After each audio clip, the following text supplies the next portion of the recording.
Absolutely stoked to be kicking off Crossroads with one of the most spicy panels we have for you for the whole agenda.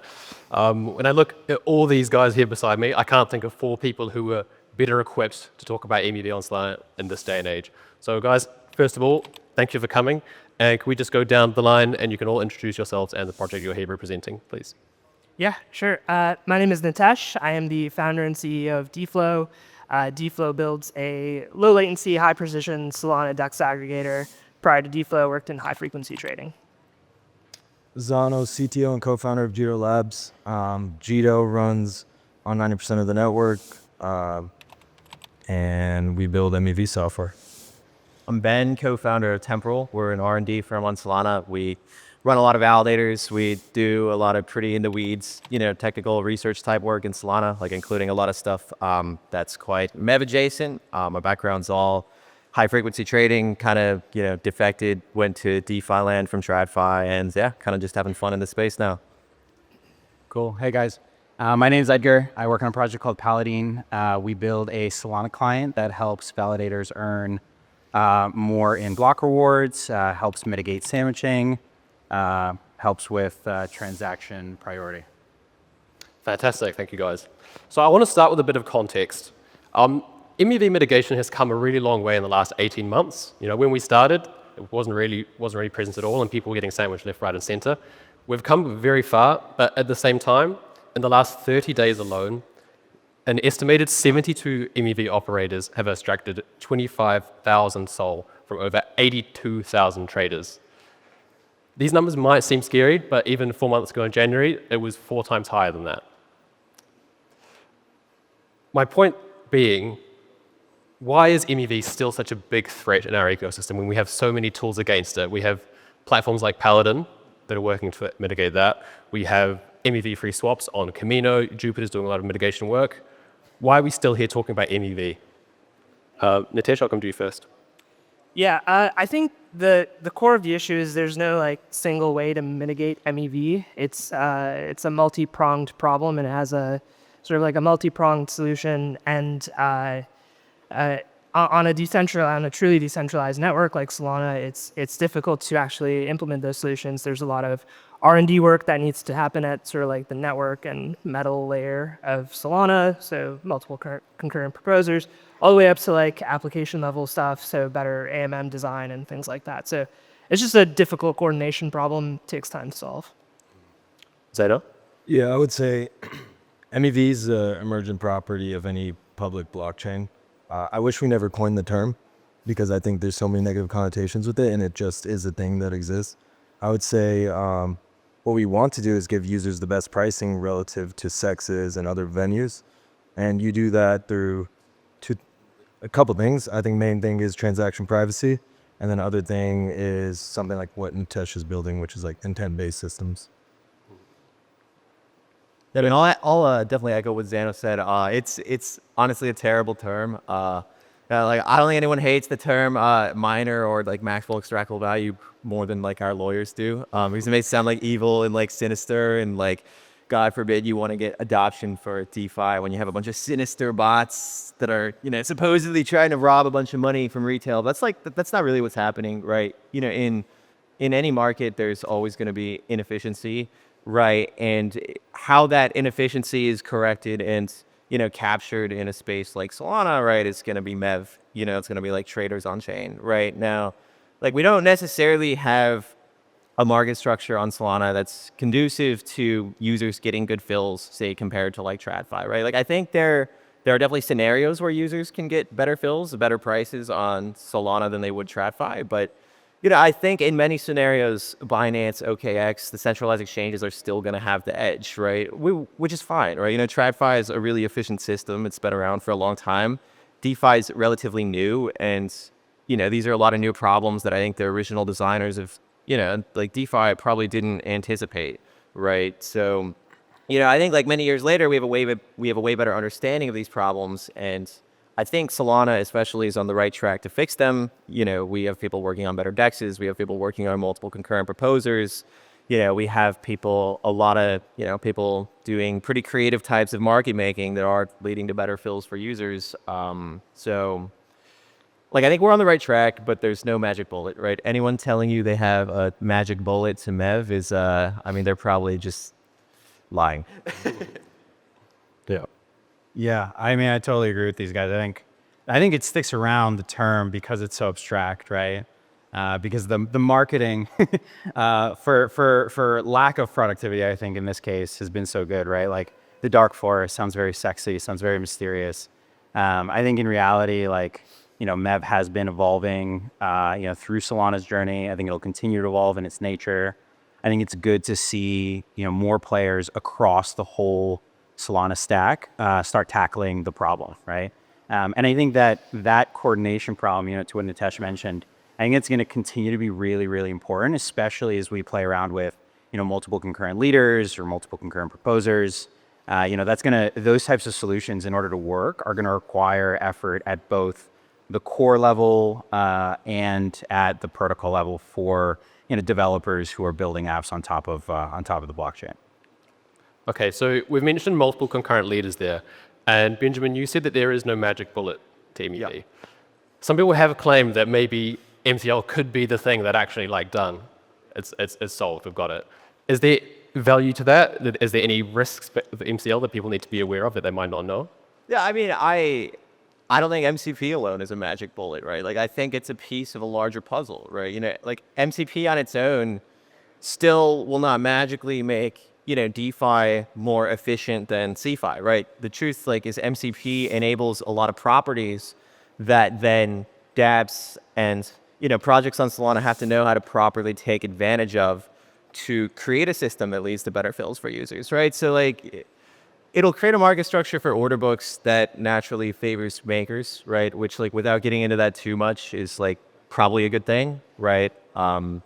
We'll want apps to be able to introspect instruction data, priority fee data, stuff like that, which will also allow them to, return a lot of toxic MEV back to users, right? But I think in MCP world, you need a dApp that is designed with the MCP world in mind, right? If we just turn on MCP today and people are still trading on XY equals K, retail's probably still not going to have a good time, right? MCP sucks. It's cool, right? It's a complicated thing, and it'll be really cool if it works. But it's a terrible thing to do right now. To say that you can change a few constants and effectively get MCP today by shortening block times, and see how it works. I think MCP is this grand solution, and it's super cool and super stimulating mentally. But I think we can just shorten block times and reduce latency and get some of the effects of MCP. Is it a good long-term goal to kind of project to if we're looking 3, 4, 5 years ahead?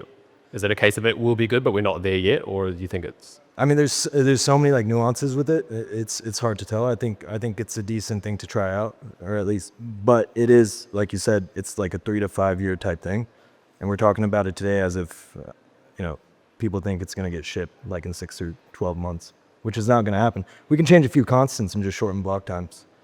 Yep. Yeah. Yep. Faster solutions earlier is better. Yeah. Edgar, you mentioned the dark forest of MEV. That's a cool term. Do you think that the onus is on end users and traders to educate themselves on how they can protect themselves from MEV, or do you think that dApps need to be baking this in to protect them on their own terms? Yeah, this is a great question. And I think this is, this touches on the existential, buyer beware versus seller responsibility kind of paradigm that you see, everywhere that's relevant across the world. Our view, it's never the onus of the user, right? It should never be the onus of the user, right? To the extent that you can, it's important to build safe protocols, right? There's always going to be trade-offs, right? At some point, safety comes with constraints, right? I worked on lending protocols and lending for a long time. If you want to mitigate risks to zero, you should just do no lending, right? You get to points where you need to balance it, but to the extent that you can, I think it's really important to build safe protocols, and the onus, if anyone, is on the builders. Touching into the dark forest, we've seen recently a lot of private AMMs pop up on Solana. So in the past week or so, around 20% of all DEX volume has come through SolFi and OrbicFi and ZeroFi and platforms like this that have no front end, that there's no public-facing comms. We don't know anything about these guys. What kind of role do they play in the MEV world, Nitesh? Yeah, I think the emergence of these prop AMMs is actually a pretty good thing. The sort of like up till now retail AMMs are not sustainable economically. It's bad market structure. Prop AMMs like SolFi, ZeroFi, Obrick, etc. They're actually trying to make a profit by market making, and they're also making markets quite tight and liquid. So this is good. For a long time, still today, we talk about building NASDAQ on chain. When high frequency trading firms come and trade on NASDAQ on chain, they're not going to build an AMM and ask for TBL from retail. They're going to fund it with their prop capital and make markets tight. So I think it's good. It's directionally where I want to see things go. So I'm a fan of it. Do you think the fact that there is no kind of public-facing comms for these DEX is an issue that needs to be brought to light at some point? Or do you think they should be allowed to operate stealthily in the dark as they do? Yeah, I mean they're market makers, right? Like what public comms do they need? They need to make markets. Like if they're quoting around fair tightly, like they're doing their job. So yeah. Good point. I love this point. Can I jump in? Yep. So Google a long time ago, right, put out this whole "don't be evil" thing, and Haseeb recently, in a conversation around stable coins, kind of coined like "can't be evil," right? And I really love this like "can't be evil" over "don't be evil" narrative, right?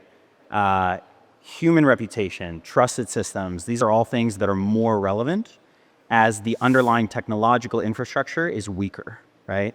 The stronger, the more resilient that our technological systems are, right?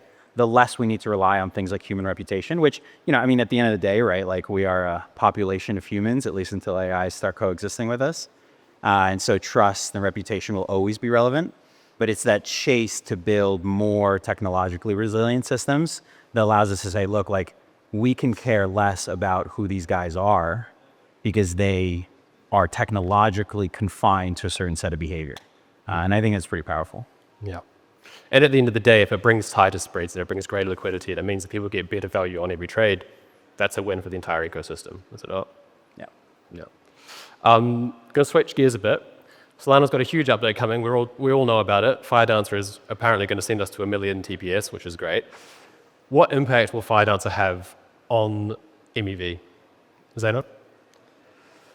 So in a world where there's 1 million TPS and users can land very fast, or there's a more deterministic path to landing a transaction, I think some of the negative externalities definitely go down. If you think about what is the psyche behind a user setting at 30% slippage, like I'm very close with the BonkBot dev, and I've talked to him extensively about why the default slippage is so high. Frankly, their users don't care. They're chasing long tail assets, and they're baking in the fact that by the time their transaction actually lands, that asset might 2x by the time they get there. So they're taking on a risk because they're chasing a 10x, right? They don't care about getting slipped for 30%. But the reason why they're setting that slippage is because it might take 150 to 600 milliseconds by the time they actually land on chain, and they still want access to the asset. Unfortunately, though, if it gets leaked, they get slipped up to it, so it's kind of self-manifesting. But if transactions landed faster and things were more deterministic, then maybe you could set slippage to be like 5% on a long tail asset, land fast, and not bake in any, I might land in 300 seconds and the asset might move against me.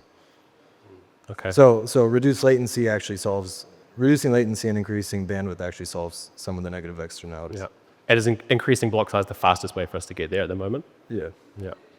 Refinance, I want to come back to you, Edgar, because obviously Paladin, you're working a lot on validator operations. How will that affect what you guys are doing? At a high level, it doesn't change anything, right? Paladin follows the layman's approach that I used to define it as like a TSA pre-check model, right? There's relevance to prioritizing, particularly high priority transactions, right? A small set of transactions overall that are, have certain properties in any state, right? I think we're, as excited for FireDancer as everyone else. We like that FireDancer processes all transactions including ones that are in bundles as well as ones that are not in bundles in the same pipeline. I would be curious, I was kind of reading through notes, thinking about like what to chat about today. In our kind of path working with FireDancer, right? I'm thinking about how transaction priority should be, kind of happening within the validator. We've had some conversations around like how bundles are priced, right? Zane, I don't know if you want to, kind of jump in, give me your thoughts on this, but the way that I understand it, right? Bundles are going to have like an infinite estimated fee pricing, right? So they're prioritized in that like single pipeline. That can change kind of things as opposed to like pricing them at like their like expected value. For example, there's trade-offs to both approaches, obviously. And so, I think, we're as excited as everyone for FireDancer. I think it'll change operations, to some extent, depending on like the designs that are baked in. And obviously, there will be, Paladin will have a patch. There will be alternative FireDancers. Agave has interesting performance that seems to be comparable. I think that's like one of the spiciest kind of evolutions, right? Is a year or 2 years ago, right? People expected FireDancer to be just completely outpacing any other client on the market. That doesn't seem to be the case anymore, right? So, I think at a high level, like we're just as excited as everyone else. I think the solution scales the same way, and hopefully, everything getting faster will just get more real time. Right. Benjamin, anything to add? Yeah, I mean, I think with with the advent of FireDancer, right? Like, I think sure, like, some things are probably going to change, right? Obviously, we'll have a multi-client network. That'll be really good. We'll have a client, that's theoretically capable of producing or processing way more transactions than the protocol allows today. But like, I think on the other hand, like you probably won't see too many changes immediately, right? I think a lot of the bottlenecks right now are just at the protocol level. Like right now we have a 50 million CU limit, right? It's like, it doesn't really matter if you can process like a million TPS, right? Like unless those are really tiny, low CU transactions, we're probably not going to be seeing a million TPS anytime soon until we raise those protocol limits, right? So, every client that's running on the network has to be able to keep up with a million TPS for us to actually be able to raise Solana to a million TPS. And I think we've made really good progress on that. The Anza team has obviously made a lot of substantial improvements to Agave. Like 2.2 Agave is unrecognizable compared to like, I don't know, 1.10 or 1.11 or, even like the more recent, like 1.18. Like I've seen that client come a long, long way, and it's capable of producing a lot more TPS than, we're seeing on mainnet today. So looking forward to finally seeing some CU limit increases. As for like MEV specifically, right? I think a lot of the MEV is enabled at the protocol level, not necessarily at the client level. Like I think there's definitely ways searchers might try to exploit, bespoke behavior in particular clients to give themselves advantages to trade better, to capture MEV out of bands. But I think overall the end game is more or less defined by the protocol rather than like any individual client. Yeah. Nitesh, any thoughts? Yeah, so the question was on like how FireDancer affects MEV. My take is the faster you make the network, just the better side effects happen across the entire sort of like system of properties. Making the network faster, which is sort of purportedly, the goal of FireDancer, you reduce the amount of time it takes from like route calculation that a DEX aggregator like DFlow would do till that transaction lands on chain. And the shorter that period of time, the better it is for slippage. And, the better it is for slippage statistically, the more the users can start lowering their slippage limits, or applications can do this by sort of default for them. This just sort of like automatically reduces like the absolute magnitude of sandwiching MEV across the network. So bullish anything that just makes the network faster. Yeah, excellent. So on top of kind of devaluing user trades, let's say, MEV is also a bit of a threat to network decentralization. I know that Temporal's done a lot of research into this. Earlier last year, we saw one validator, ARSC, running a MEV bot that amassed over 1 million SOL of stake. That's about 0.25% of network stake. Now, this quote-unquote malicious actor, they have voting rights like everyone else. Is it a problem if MEV operators continue to acquire stake? I'll come to you first, Benjamin.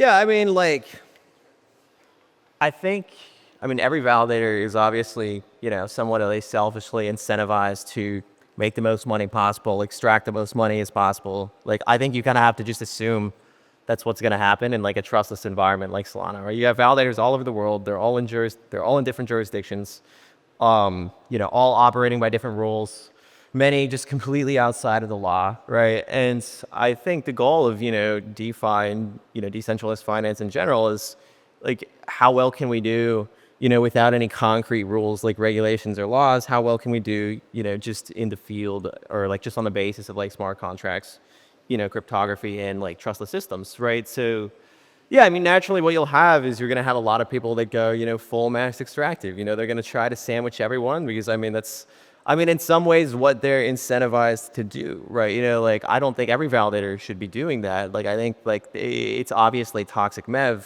because retail are getting worse fills.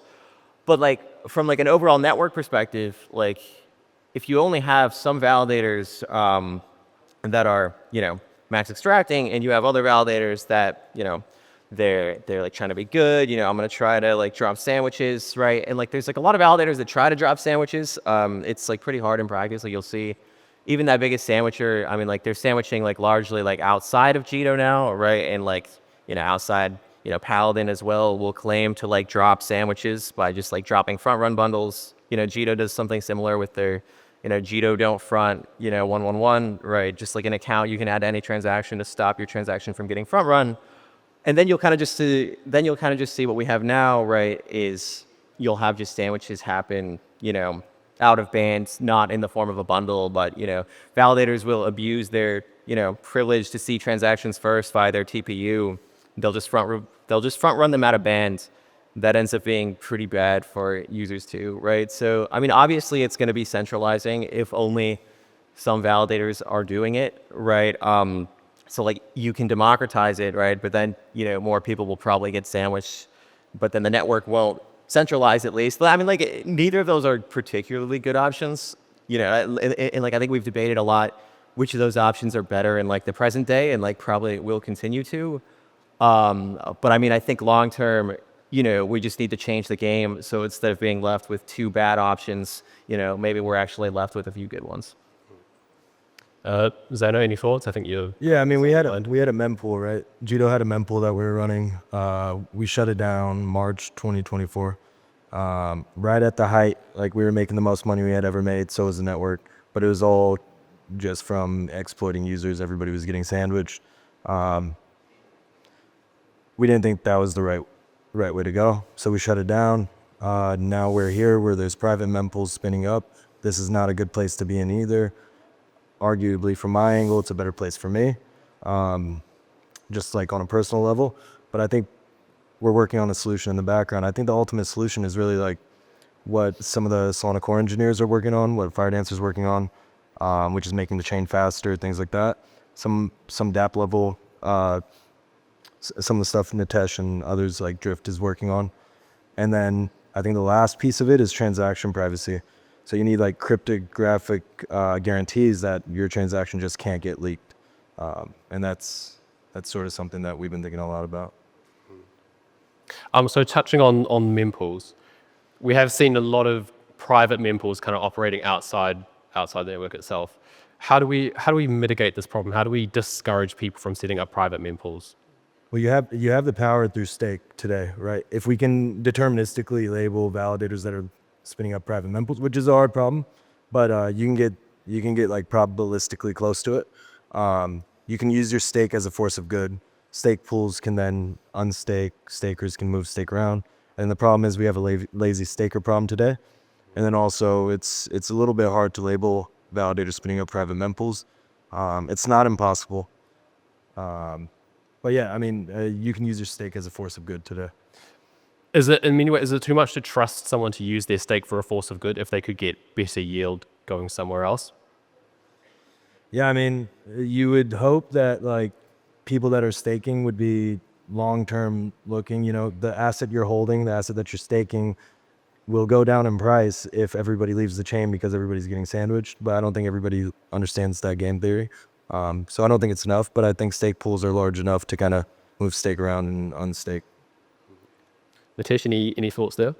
Yeah, I mean these are trustless systems, so it's hard to kind of like fit a solution and expect it to work perfectly.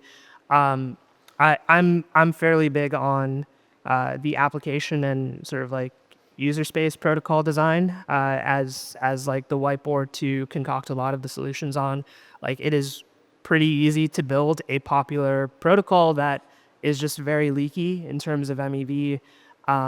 And so I think a lot of the burden here is on protocol developers to build good protocols that minimize like sort of like the surface area of MEV exploitation.